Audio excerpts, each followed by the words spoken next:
Baik Bapak Ibu dosen, Assalamualaikum warahmatullahi wabarakatuh. Kembali lagi dengan saya di channel saya. Terima kasih buat teman-teman dosen yang terus memantau Mimbar Intelek ya, yang terus mengupdate informasi terkait dengan dunia dosen. Nah, kali ini saya mau membahas terkait dengan nilai konversi yang mungkin biasanya selama ini Bapak Ibu dosen pahami bahwa untuk jenjang jabatan akademik dosen itu kan ada yang golongan 4A, golongan 4B, dan itu nilai kumulatifnya kan berbeda-beda ya, angka kredit kumulatifnya. Nah, kali ini saya itu akan membahas nilai konversi, jadi berdasarkan dari apa yang saya dapatkan di lapangan, cerita teman-teman dosen yang dalam tanda kutip mereka merasa dirugikan dengan adanya uh, penilaian tersebut ya. Ya, karena memang sudah ditetapkan di dalam keputusan Menteri Pendidikan Tinggi Sains dan Teknologi nomor 63 ini ya. Nah, lalu bagaimana sebenarnya hal yang harus kita lakukan? Nah, tapi sebelum saya mau membahas ini lebih dalam, saya menginformasikan kepada teman-teman dosen, bagi teman-teman dosen yang ingin mendownload e-book yang kemudian bisa digunakan untuk menulis artikel ilmiah yang diproyeksikan untuk dipublikasikan di jurnal Scopus, jurnal Sinta 1 hingga Sinta 6, kemudian menulis buku dengan cepat ya. Bapak Ibu guru, Bapak Ibu dosen bisa Bapak Ibu dosen bisa mendownloadnya melalui link yang sudah saya sediakan pada deskripsi dari video ini. Dan dalam waktu dekat, buku saya terkait dengan menaklukkan Scopus akan segera diterbitkan. Jadi Bapak Ibu guru tetap pantau link yang ada pada video dari YouTube Mimbar Intelek.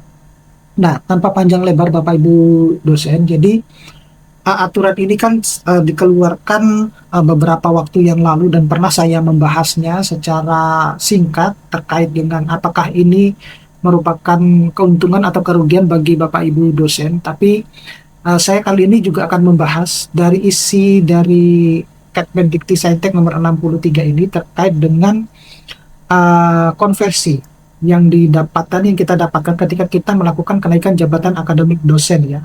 Nah, jadi saya percepat Bapak Ibu dosen untuk lebih menghemat waktu biar nanti kita akan mengetahui apa yang sebenarnya yang harus saya share kepada Bapak Ibu dosen tersebut.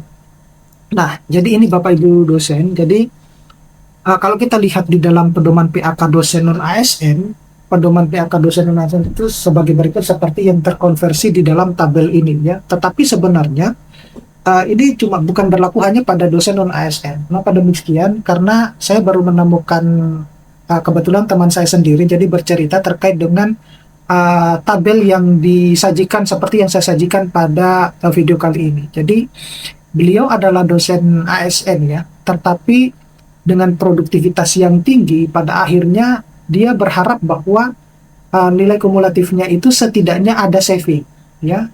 Tapi ternyata tidak. Jadi dia berangkat dari asisten ahli menuju ke lektor dengan produktivitas yang cukup tinggi, banyak menghasilkan jurnal-jurnal internasional bereputasi dan dipublikasikan di jurnal high tier ya dengan penerbit-penerbit ternama. Tetapi ternyata itu kembali kepada nilai dasar, angka kredit dasar tersebut. Jadi Bapak Ibu dosen perlu mengetahui bahwa angka-angka ini itu adalah angka dasar di mana kita mengumpulkan berdasarkan kredit poin dari kegiatan Tridharma kita. Nah, kredit poin itu sejauh yang saya baca di Kemendikti-Saintek 63 ini tidak disebutkan. Artinya seperti apa maksud saya? Tidak disebutkan itu seperti ini. Jadi kalau jurnal internasional itu sebagai penulis pertama itu dinilai berapa kum? Corresponding itu berapa kum, kemudian co-authors itu berapa kum. Nah, itu hanya berada di POPAK 2019. Nah, berarti dengan kata lain bahwa masih berlaku POPAK 2019 seperti itu ya. Kalau kita melihat dari logikanya ya, gitu. Karena nilai-nilai dasar untuk bisa mencapai 150, 200, 400, dan 850 itu kan tidak ujuk-ujuk kemudian timbul nilai-nilai angka dasar tersebut gitu kan.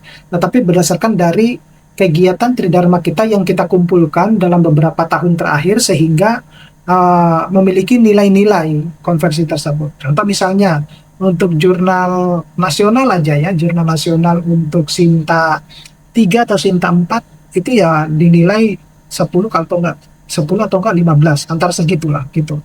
Nah, kemudian Sinta 1, Sinta 2 itu berapa. Nah, yang saya tahu itu kalau untuk yang jurnal internasional ya, itu dinilainya adalah 40 dan itu tidak melihat jenis kuartilnya ya, gitu. Hanya cuma diposisikan sebagai penulis pertama, penulis co-authors ataupun corresponding. Itu semua sama ya untuk semua jenis untuk semua jenis bidang 2 ya, untuk semua jenis bidang 2 semuanya ada ketentuannya berdasarkan dari posisi authors. Nah, sayangnya kalau kita misalnya produktif, kita berharap kalau di POPAK 2019 itu adalah ada nilai saving gitu ya, ada nilai saving khusus untuk di bidang 2. Jadi bisa saja misalnya kita dari asisten ahli dengan nilai angka kredit dasar 150, ternyata selama 2 tahun atau 3 tahun kita baru mengajukan untuk menuju ke lektor ya, atau bahkan mungkin ke kepala kalau misalnya masih difasilitasi loncat jabatan, tapi sekarang kan sudah tidak difasilitasi. Jadi katakanlah kita mau menuju ke lektor. Nah, ternyata dari kegiatan Tridharma kita selama 2 atau 3 tahun tersebut itu melebihi dari angka dasar.